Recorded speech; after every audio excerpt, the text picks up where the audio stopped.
Welcome to the Building Better podcast, a podcast where we're going to cover everything you need to know about how to build long lasting, sustainable buildings and communities.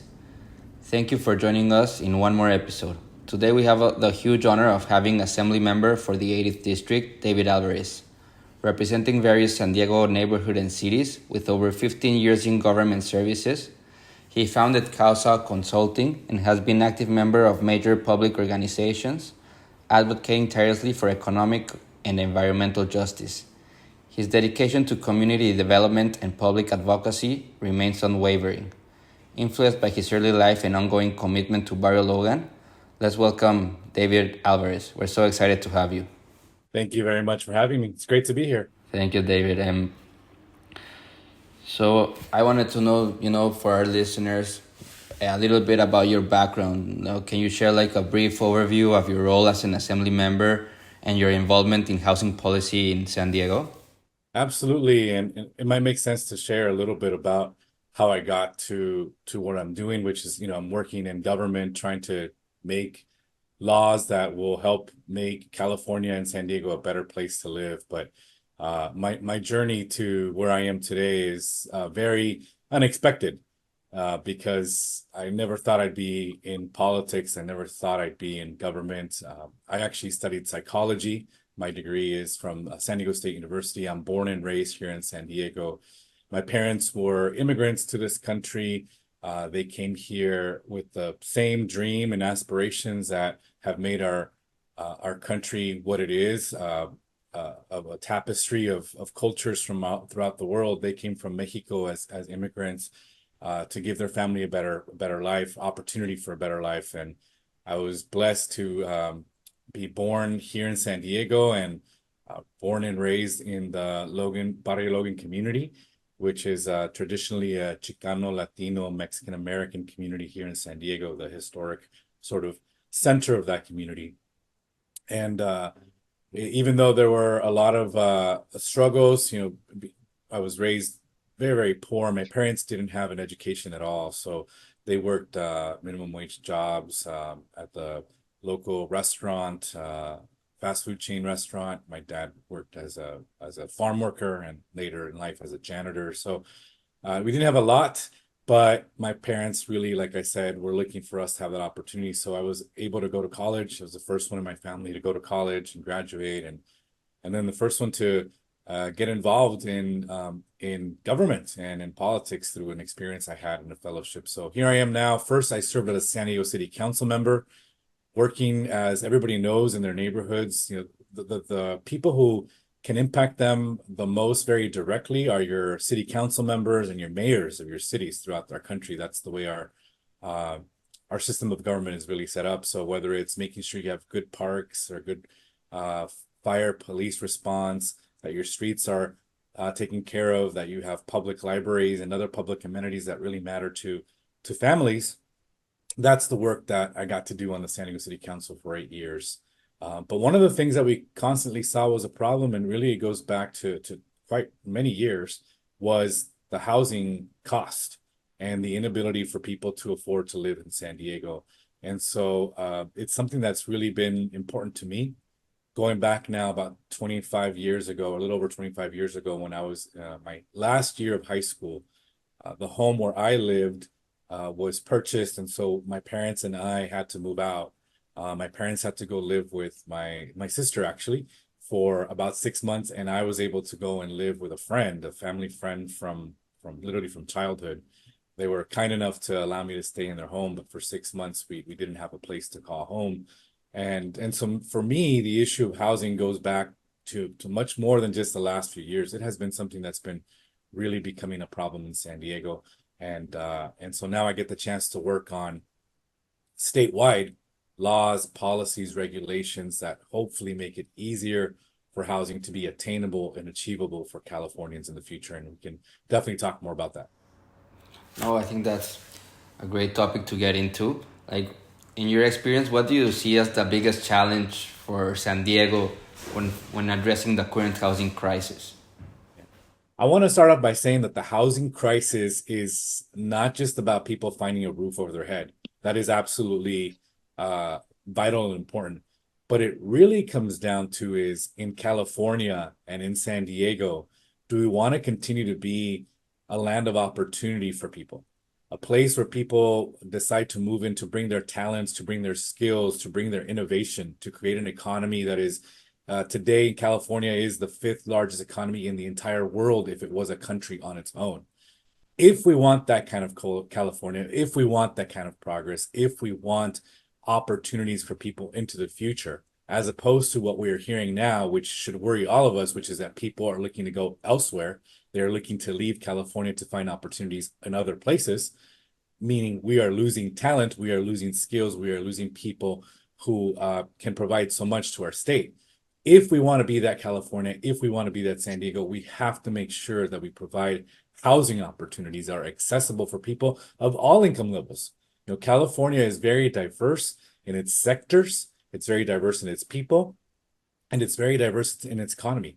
We have a service economy where California's as a tourist destination is a very important driver of our economy. That means there are people who are working in the service industry in those jobs, which certainly they cannot afford to live in California as the cost of housing, not even with multiple jobs. In fact, those of us that live here in the border region, as I do, what we see now is 170,000 people who cross the border every day.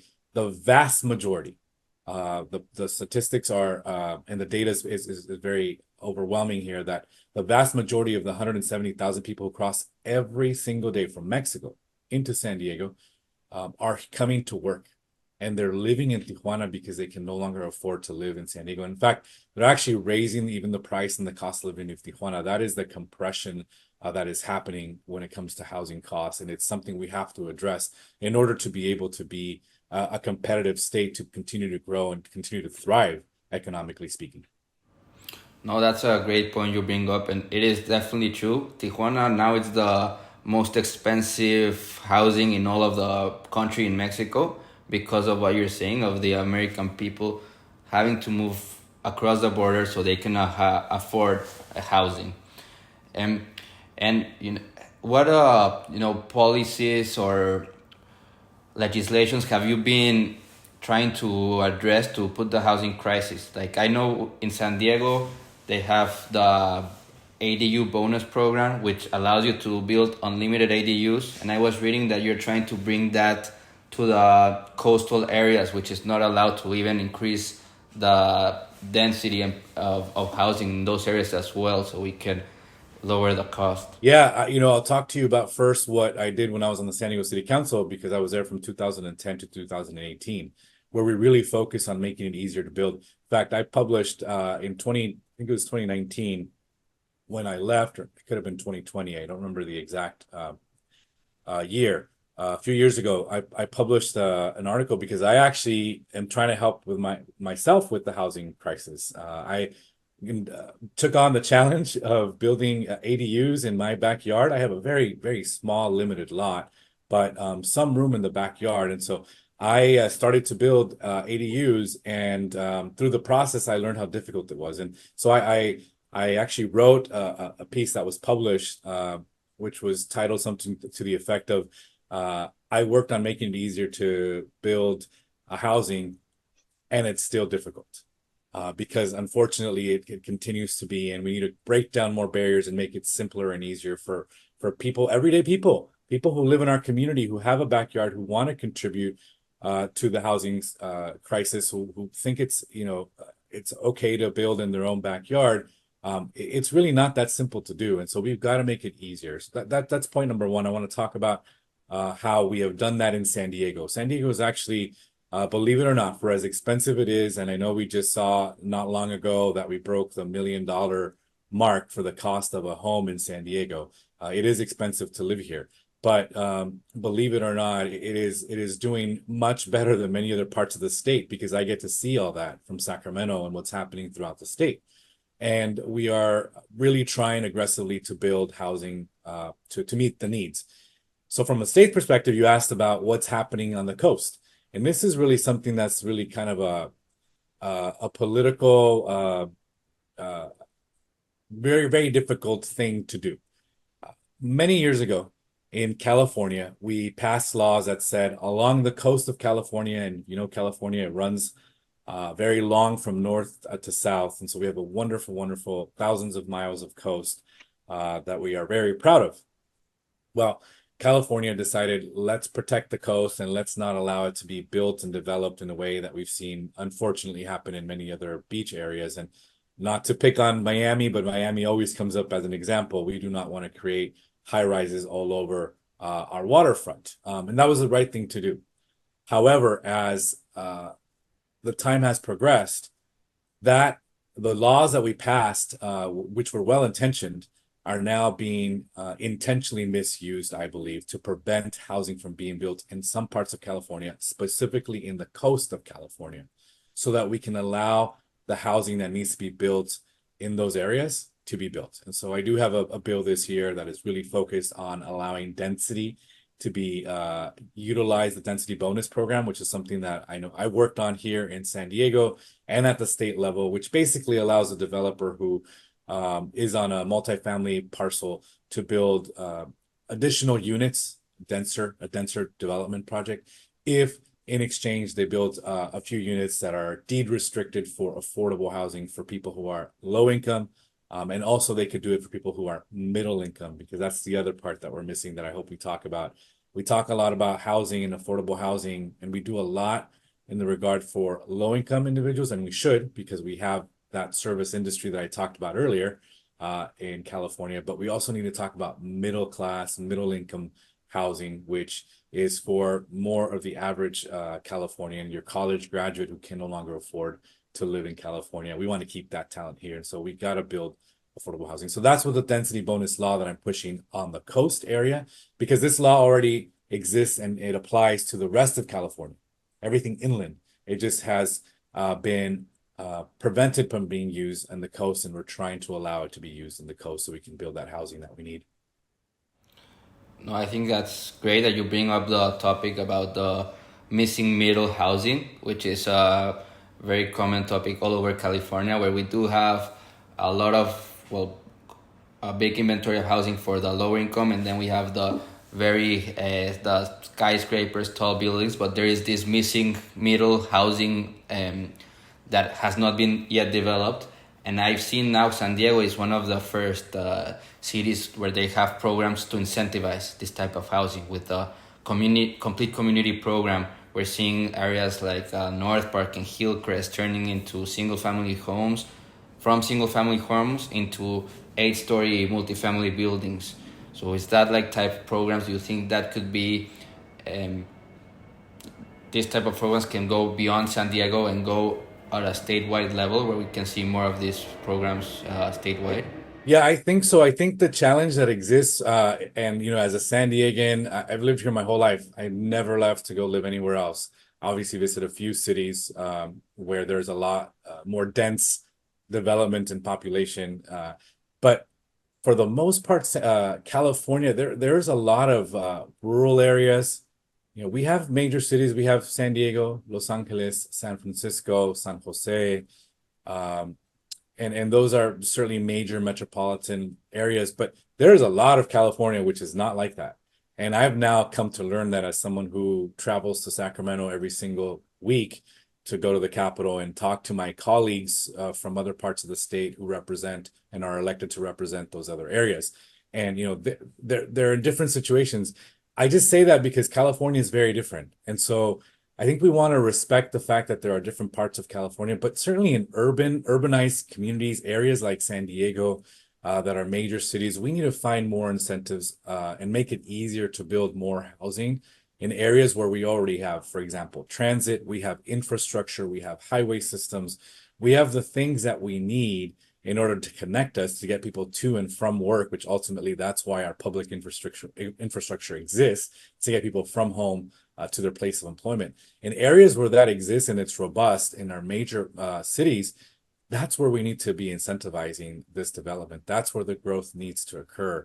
And if we do that, we can definitely chip away at the housing need that we have. We have the need for about 2.5 million homes, according to census statistics in terms of growth for population for California in order to just maintain that leveled playing field so that people aren't being uh, uh, outpaced by the demand and the cost of housing. We are not really on track to meet that goal by 2030. So we have a lot of work to do. So all these laws that we can pass in order to do that will be helpful. And is there any like particular? I know we talked a little bit about the coastal area, but is there any other bill or incentive that you're particularly excited about that you believe is gonna make a significant impact? You know, what's interesting, what I've also learned about how home building is that it's not just about how easy or how complicated often government makes it, which is what leads to delays in building and more cost in building. Those two things are very real. Obviously, where we allow housing to be built and not, those all play a part. But there are then other things. One thing that I learned about this year in particular is we have an insurance crisis, and a lot of homeowners who might be listening to this already know about the pains, and they're getting those notices from their insurance carriers for their home insurance saying, we're no longer going to be insuring in California. We are seeing a lot of people being taken off their insurance. And there's a variety of reasons. Obviously, the wildfires is one of the leading costs. The more damages that insurance companies take on as a result of the cost of wildfires and things like that, the less attractive it is for them to continue to insure in California, right? Well, we understand what that means. We understand that makes it difficult maybe for first-time home buyers because you have to get insurance if you're going to have a mortgage, but it's beyond that. The people who actually want to build housing and the type of housing that we want to see built, which is condominium, townhomes, apartments, so that we have access to housing for everybody at all income levels, that housing in particular is also suffering from the fact that insurance carriers are having it's very difficult for them to insure, and in some cases are choosing not to insure development of those sites. So that's an additional barrier now. And so I am working on a different not specifically housing related bill, but an insurance related bill to hopefully try and make it a little bit more achievable for the private sector that needs to insure their product when they're going to go build these townhomes or these condominiums or apartments, that they can actually have access to insurance to do that. So that's another component that I think is not really talked about, but it's a very real impact on housing development. Those are the things that I'm working on this year, but every year, last 2 years, I've had bills related to housing. Last year, I had one where we eliminated what's called CEQA, which is a very bureaucratic, well-intentioned, but has become very bureaucratic state law, which makes you go through a whole bunch of review processes, and it makes it very much more challenging to build. For anybody who's building affordable housing in urbanized areas, we eliminated the need for CEQA if you're 100% affordable development. So that's a big law that came into being last year. We're looking next year to look at things like something very technical, which very few people who are probably listening will know about, but Subdivision Map Act, and what the rules are about that particular law and how people can actually build multiple homes, meaning condos and townhomes. We need to change that law to make it easier. And then there's the issue about construction, which I know you know more than I do about, but some of the issues related to construction sometimes get in the way of what we can and cannot build. And so I think that's probably on the horizon, at least for me. What are some of the barriers that exist to make sure that we are modernizing, that we are innovating what we do in housing, and that we don't get in the way of that innovation? No, I think the incentive about the insurance that you bring up is super important because a huge barrier is that many banks will not finance projects that are not insured. So if they are not insured, they're gonna become very hard to build these types of products. So I think that is very, very important to get that insurance in this type of builds as well. I'm so glad you gave that personal perspective, because I think people miss that often. And so what you're going to be left with is with very, very sophisticated and much more larger investments, type of development which would mean it would leave out some of the folks who are looking to do smaller scale projects, right? Like you might be involved with, or a smaller scale developer, or a local developers, who, by the way, are some of the best developers we have. People who are from San Diego, that know San Diego, that understand our communities, that want to build. When they have to go, as you said, to the market to get the financing, the loans, the money they need to build these projects, and they cannot insure those projects, then they're left out, which means, again, only the big corporates are able to participate, and that's also not good for our economy. Agreed. I 100% agreed, and I back that incentive. Um, and the other topic you bring up is the ministerial, well, the lot divisions. Know that today, if you want to do a small lot division, you have to go through a whole process with the state, and it can take. I went to a project a couple weeks ago with ULI. It took them 5 years to get the small lot division, and this is really interesting because a small lot division really helps everyone. In San Diego, 80% of the lots, or approximately 80%, are zoned for single family, which means that it has to be a minimum of 5,000 square foot for a single family home, and that's huge. That's a basketball court size lot. If we're able to do smaller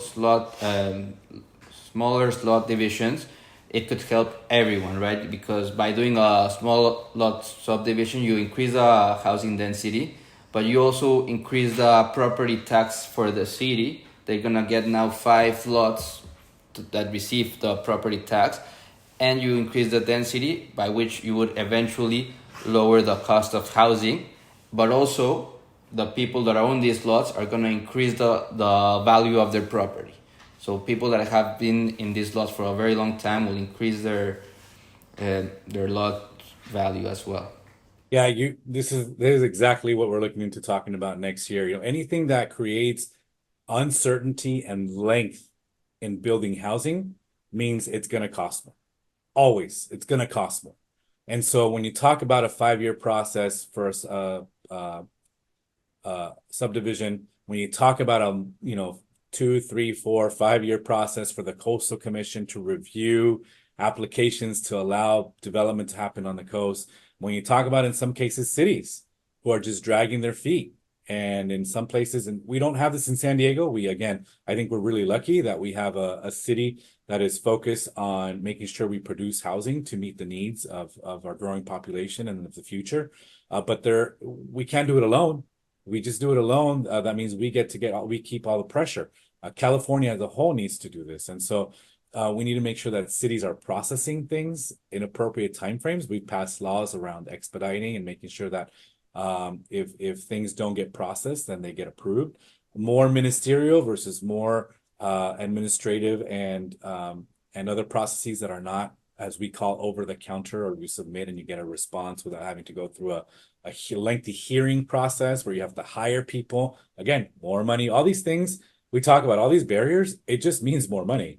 It means it's going to cost more, which means it's going to be less attainable and achievable for your average San Diegan and Californian.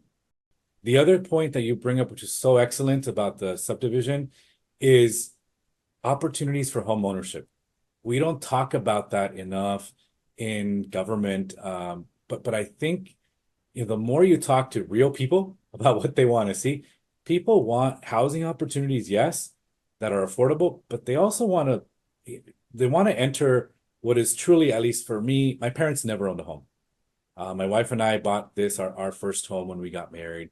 And I can tell you from personal experience, without having been able to accomplish that, I would not have been able to accomplish other dreams of getting into the middle class and establishing myself in the middle class. Because I was able to do that, I was able to then, once I had some equity, take a loan out to build my granny flats in my backyard that I can now rent, and it helps me, in the future when maybe I don't have Social Security, because who knows what's going to happen with the federal government. Then I have a source of income, either for my retirement or for other things to help fund my kids' college education, which we know is becoming really expensive. So I think you bring up really an excellent point, and that's one of the areas where I hope you, experts and others, can help decision makers understand why making the process, in this case of subdivision, so much easier is important. It's because it's one of the main barriers to creating housing that could be sold for first-time home buyers, for people to enter that middle class, which is so important. I completely back that statement, and I'm, very excited to see what the future brings for this type of programs. And I think it could really help everyone in the community. But another topic that, you brought up the first-time home buyers, which is something that at the state level they have been really helping to with financial products. There was the Make a Dream housing program that I think finished this April, which was allowing people to split the appraisal rate for the first time home buyers. So when they sold a house a few years later, they can get a loan without any interest or debt until they were able to sell that home. And I know this type of financing has finished for the time being, but do you see like any of these other financial products or finance systems that can be for the first time home buyers anytime soon? Yeah, I think every time we have an opportunity at the state to actually put money into those programs, I'm going to be the first one to say let's put more money into it. I don't have the exact figure. It was well over $500 million that we put into that program, and it was put together in a way that was very intentional for there to be funding into the future. Oftentimes, government puts money into things and they don't think about the return on the investment. We're not very entrepreneurial like that, but with this particular program, we actually did. Because we talked about, okay, what are the economic impacts of having someone be able to buy their first time home? And there are so many, we could spend a whole program talking just about that. But in this case, this program, you get that assistance and you participate in creating that equity. And to the extent that people, for some whatever reason in life, decide to, sell that property that they bought with this assistance, this program is intended to recapture some of the funding so that it can, and in the long term, in the long run, it could be a funding source that sort of funds itself. And I think those are the types of things that we need to think about funding in government. What can we do to help people? But then as we help them, they also help others into the future. And I think those are the programs that you're going to see more of. Reduction of fees is another one that when it comes to dollars, that the cost that people feel is how do we reduce some of the fees that are duplicative. Those are the things we're looking at as well. And so financing programs, so given the cost of the average cost of a home in California, needs to definitely be strengthened. The federal level, I know I didn't buy my first house if it wasn't for FHA.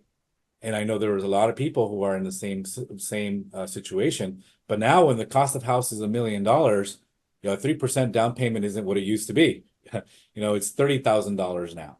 And that is a lot of money you need to save in order to have a payment. But then would you even qualify for that kind of a loan given your income? Maybe not. And so we need to look at what FHA is doing in the federal loan programs that exist, and how do we make those fit the reality of housing prices in California? Because what's FHA, we're not in the Midwest where a house costs you 1/3 of what it costs you in California.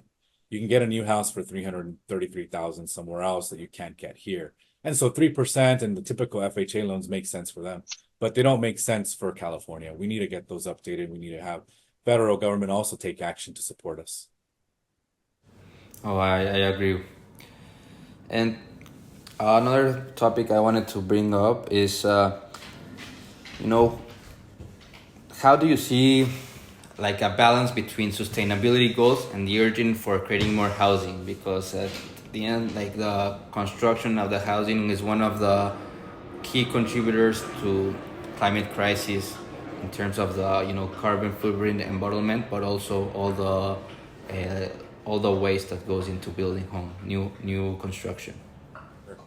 And what we're doing more and more of as a state is we're trying to require that we figure out what all of our industries are costing us in terms of the impacts to climate change. And I think having that information and at least knowing that is going to help us make better decisions as consumers, but also those of us that have the opportunity to make changes in law.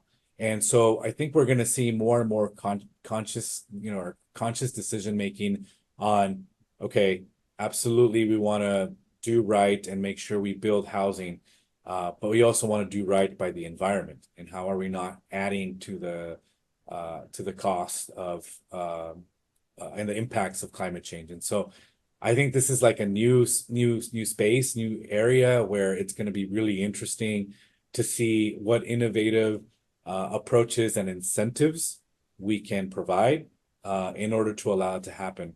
For example, I could see us creating incentives on streamlining and expediting and certain types of regulations that if a product is much more sustainable, they could achieve a lane, if you will, a line to be able to get their project done much more quickly, because we know that in the end will have a bigger impact beyond the cost of housing, but the impact to our communities as it relates to climate change. So I think this is a space that's sort of a lot of interest. I know there's a lot of conversations happening about how do we support more of the sustainable development through our laws and through our programs. And I think that's something you'll see more of in the next year or two.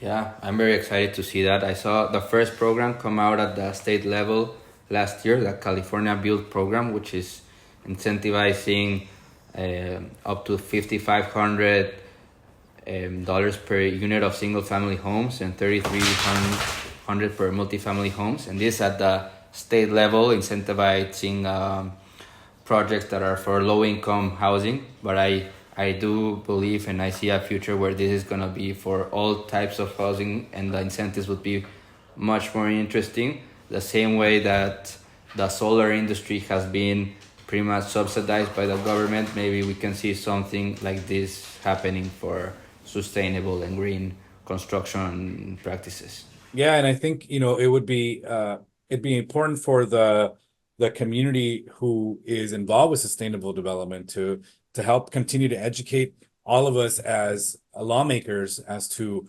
what the benefits of those are. Because in solar, we forget, but it's been almost 30 years since we really began to invest, and as you say, really subsidize that with tax credits and all those things. And so now that's ingrained in all of us that that's a good thing to do and that we should facilitate it. This is sustainable development is a newer concept, at least I'll say from a legislative standpoint, not for those who have been innovating in this space, for a while now, but for those who make the rules, those of us who make the laws, relatively new.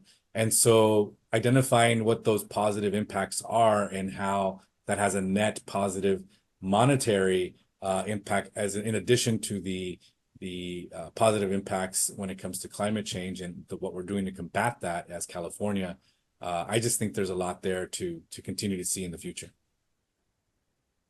I agree, and I'm excited to see what the future of these built-in incentives are. We should put out a challenge, and I'll challenge you. One of the things I'm really excited about that I love to do is I like to introduce legislation that comes from within my own community. I've done that every year, whether it's to protect people in Imperial Beach, the RV folks who in the community of Imperial Beach are suffering from rent increases and all that, to an issue related to pharmacogenomics.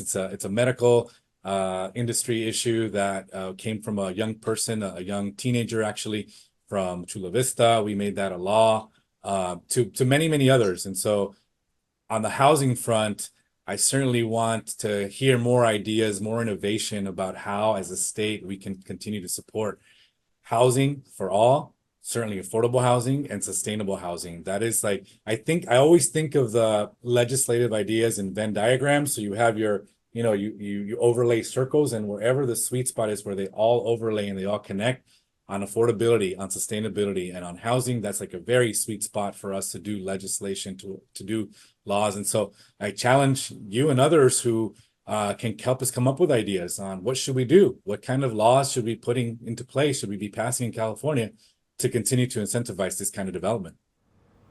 I take up that challenge, and I will do so. What is the process looks like for me or for any resident or local business who wants to support this incentive? What is like that process? It is actually a very simple process. Um, you have an idea, we ask you more questions about the idea, and then me and my staff, we go and we research what are the state laws that are in place that get in the way, what are the laws that need to be created in order to facilitate it. It takes a couple of months over the course of the fall. So we introduced legislation in January, and it's all done by September of every year. So for this year, obviously, we're coming to the end. All the laws that I've introduced are already on their way to the end. So this is a good time to start thinking about it. But as early as possible after September, start reaching out and say, hey, this could be a law, this could be an idea, this is a way we could innovate California.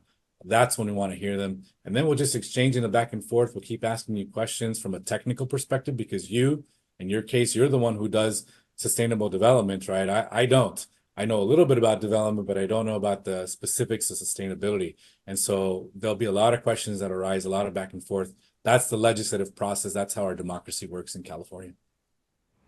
Well, I'm excited to go through this process with you. I appreciate that challenge, and I will definitely be something that I will be doing, and I look forward to going through this process with you, David. So Well, wonderful. I do too. Like I said, I love when ideas come from the ground, right? When people are doing that work, they have that experience, and it just doesn't just come from the top, from people in Sacramento who are in a bubble, who don't realize or understand the realities of how to make real change. Real change happens on the community level. And so looking forward to that. Thank you. no, thank you, David. Thank you so much, and thank you for the time you gave us today. We really do appreciate it. Um, but this concludes today's episodes of Building Better. Please go and follow David and us on Instagram. You can follow David at Alvarez SD or Preflex at Preflex Buildings, where you can ask questions, interact with us, and see what we're up to. So thank you for joining us, and we'll be back next month with a whole new episode of Building Better. So thank you, David. I don't know if you have any closing thoughts. No, thank you so much. Again, love the innovation that's happening in California. Let's keep it going. Let's build housing for everybody. Let's do it.